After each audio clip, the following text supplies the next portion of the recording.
I'm asking the bigger question of who am I? Who am I really? My answer is I am God's child. I am that which is born of all that is. I am, as Pierre de Chardin said, a spiritual being having a human experience, come trailing the breath of the ancestors yet, but trailing the breath of the angels. And understanding that because I am connected to the source of all that is possible for me. And what do I want?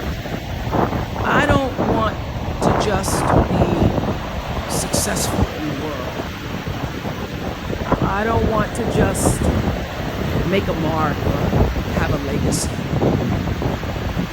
The answer to that question for me is I want to fulfill the highest, truest expression of myself as a human being. I want to fulfill the promise that the Creator dreamed when He dreamed the cells that made up me. What do I want? You must have some kind of vision for your life. Even if you don't know the plan, you have to have a direction in which you choose to go. I never was the kind of woman who liked to get in a car and just go for a ride. You want to be in the driver's seat of your own life, because if you're not, life will drive you. Knowing who you really are in this space and time that we embody. That's number one. What do you want? Who are you? Number two, you must find a way to serve. Martin Luther King said that not everybody can be famous, but everybody can be great, because greatness is determined by service. Now, we live in a world where everybody wants to be famous and where we admire people for just being famous. We think being known brings us value. The truth is, all of that will fade in time. Service and the significance that you bring to your service is that which is lasting. So to be able to, whatever your occupation or job or talent or gift is, our honorees today getting doctorate degrees, to apparently opposite fields, HIV and AIDS and the spoken word. But what they have in common is service, using the spoken word in service to community and the world, using your knowledge and information about HIV and AIDS and medicine in service to the world. And if you look at all the most successful people in the world, whether they know it or not, they have that paradigm of service. Service through medicine, service through art. Using whatever it is you produce, your product, as a way of giving back to the world. When you shift the paradigm of whatever it is you choose to do to service, and you bring significance to that, success will, I promise you, follow you. Be excellent. Let excellence be your brand. Everybody talks about building a brand. I never even knew what that was. When people say, you're a brand, I would say, no, I'm just Oprah. What I recognize now is that my choice to, in every way, in every example, in every experience, to do the right thing and the excellent thing is what has created the brand. Years ago, I did an ad for Revlon, for an ad they were doing called Unforgettable Women. And what I know is that when you are excellent, you become unforgettable.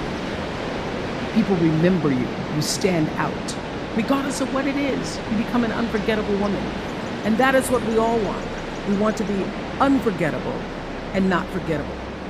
So doing the right thing, even when nobody knows you're doing the right thing, will always bring the right thing to you. I promise you that. Why? Because the third law of motion is always at work. For every action, there's an equal and opposite reaction. That is so true in all of our lives. Everything you even try to do to me, already done to you. So you don't have to worry about revenge or getting back at somebody, making sure they pay. You just have to do the right thing, and the right thing will follow you even when people don't support it. I remember many times on my show. There are many shows y'all never saw. And the reason you didn't see them is because I got the last vote.